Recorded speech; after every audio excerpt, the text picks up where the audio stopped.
बिस्मिल्लाहिर्रहमानिर्रहीम।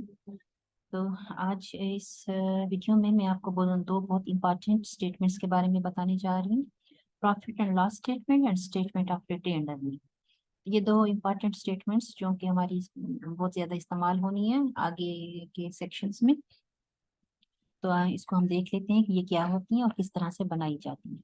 तो profit and loss statement जो फर्म की होती है, ये बनाई जाती है फर्म का प्रॉफिट मालूम करने के लिए, उसकी नेट इनकम मालूम करने के लिए। ठीक है, तो जैसा कि उसके नाम से जाहिर है कि प्रॉफिट एंड लॉस स्टेटमेंट, कि फर्म को प्रॉफिट हुआ है या लॉस हुआ है, तो उसकी नेट इनकम क्या हुई है, ये बताने के लिए स्टेटमेंट हम बनाते हैं। तो सबसे पहले हम फर्म का नाम लिखते हैं, जो भी फर्म का नाम होगा वो लिखेंगे, फिर उसका स्टेटमेंट का नेम लिखेंगे, और फिर वो पीरियड जिस लेट्स सपोज हम 2022 के जून तक की जो उसकी अर्निंग है वो मालूम करने जा रहे हैं। तो हम जो है उसमें वो टाइम पीरियड मेंशन करेंगे जिस पीरियड के लिए हम वो स्टेटमेंट बना रहे हैं। तो चूंकि हम प्रॉफिट एंड लॉस स्टेटमेंट बना रहे हैं, तो सबसे पहले जो है हम मेंशन करेंगे what are the gross sales. तो ग्रॉस सेल्स को जो है हम कहते हैं रेवेन्यू। ठीक है, तो रेवेन्यू जो है फर्म की ग्रॉस सेल होती है, कि फर्म ने कितनी टोटल सेल की है, फर्म की टोटल सेल कितनी हुई है। ठीक है, तो उस रेवेन्यू में से ये आपकी ग्रॉस सेल होती है without deducting any expenses.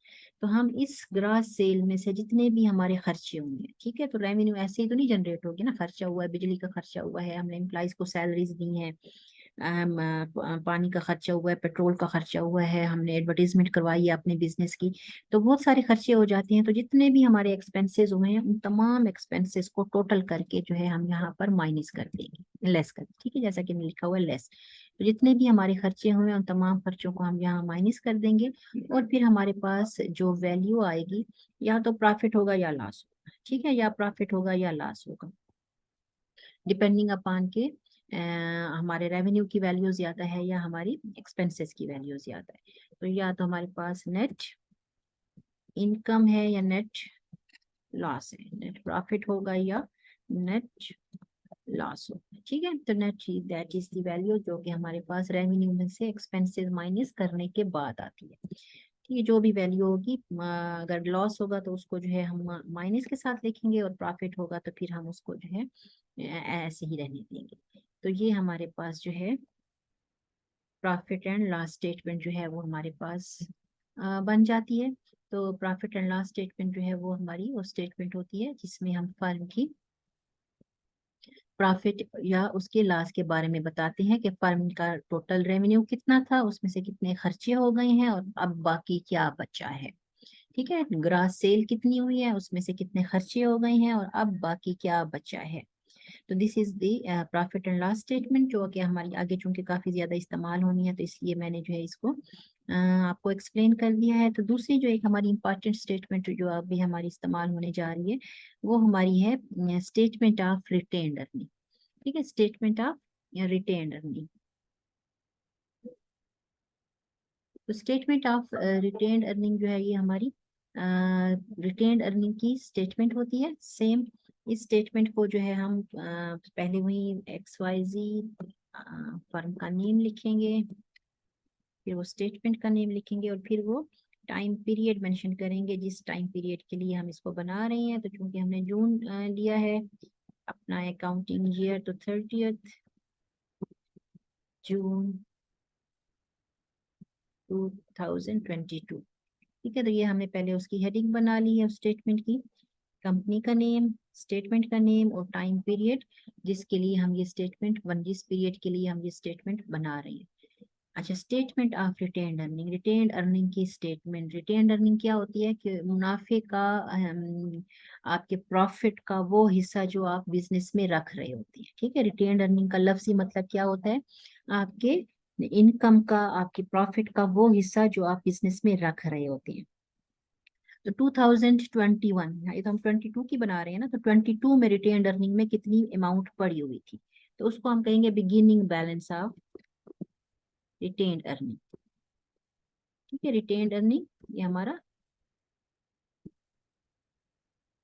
Beginning balance हो जाएगा, रिटेन्ड अर्निंग का बिगिनिंग बैलेंस। तो जितना भी हमारे पास बिगिनिंग बैलेंस पहले से पड़ा हुआ था,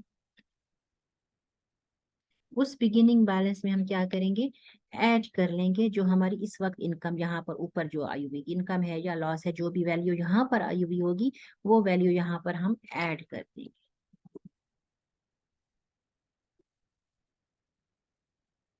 for to make the things simple, मैं यहाँ पर नेट प्रॉफिट लिख रही हूँ कि हम उसको ऐड ही कर रहे हैं। ठीक है, नेट प्रॉफिट 2022, 2022 का प्रॉफिट जो भी हुआ है वो हमने इसमें ऐड कर लिया है। तो दोनों को जब हम सम कर लेंगे तो हमारे पास क्या आ जाएगी, हम इसको कह देते हैं दैट इज अ सब टोटल। इसको हम सब टोटल का नाम देते हैं। ऐसे तो इसका कोई ऐसा नाम ना भी दें तो ठीक है, लेकिन हम इसको सब टोटल का नाम दे देते हैं। ठीक है, तो सब टोटल कैसे आया है कि हमने इन दो वैल्यूज को, जो हमारे पास पहले से रिटेन्ड अर्निंग पड़ी हुई थी और जो हमारे पास अब हमने जो प्रॉफिट हमारा हुआ है वो हमने ऐड कर दिया है, तो हमारे पास जो है वो सब टोटल आ जाएगा। अब इसमें हम लेस कर देंगे। ठीक है, क्या लेस करेंगे, मुनाफे का वो हिस्सा जो कि ओनर्स ने अपने लिए निकाल लिया है। ठीक है, डिविडेंड, डिविडेंड किसे कहते हैं, डिविडेंड कहते हैं प्रॉफिट का वो हिस्सा, इनकम का वो हिस्सा जो ओनर्स अपने इस्तेमाल के लिए बिजनेस में से निकाल देते हैं। अब वो चूंकि उन्होंने निकाल लिया है, इस्तेमाल कर लिया है, तो उसको हम अपनी स्टेटमेंट्स में से भी हम उसमें मेंशन कर देंगे कि ये अमाउंट जो है वो इस्तेमाल हो चुकी है। तो ये जहां हमारे पास सब टोटल की अमाउंट पड़ी है, इस सब टोटल में हम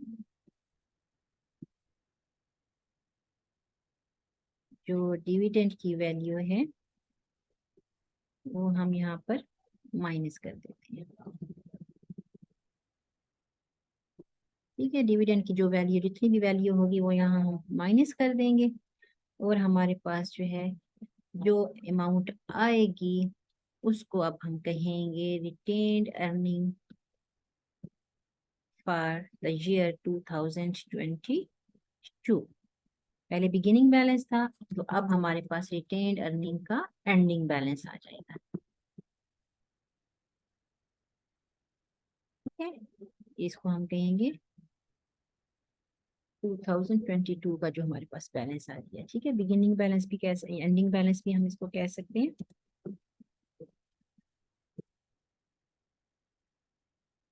ये बिगिनिंग बैलेंस कब का था, ये हमारे पास बिगिनिंग बैलेंस जो था वो हमारे पास था 2021 का।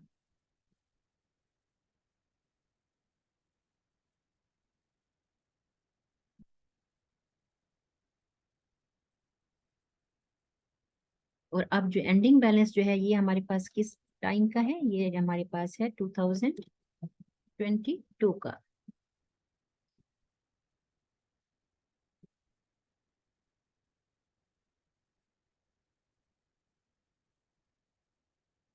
तो ये हमारे पास बन जाती है स्टेटमेंट ऑफ रिटेन्ड अर्निंग।